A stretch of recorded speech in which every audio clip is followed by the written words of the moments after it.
رضا بدترین آرایشگر دنیاست و میزنه پدر مشتری در میاره.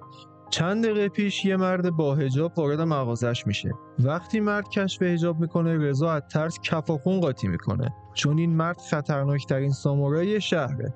اگه رضا کوچکترین اشتباهی بکنه، سامورایی شورتشو پرچم میکنه.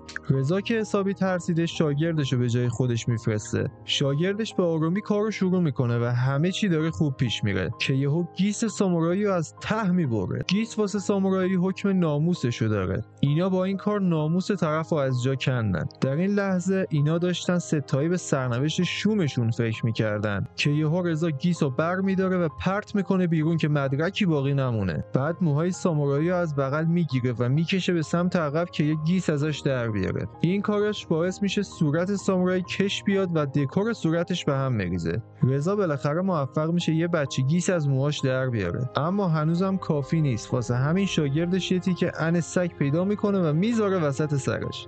وقتی سامورایی توی آینه نگاه میکنه، از مدل موی جدید و چهره قشنگش خوشش میاد و لبخند میزنه. تو هم برای اینکه این بلا سرت نیاد صاف کن.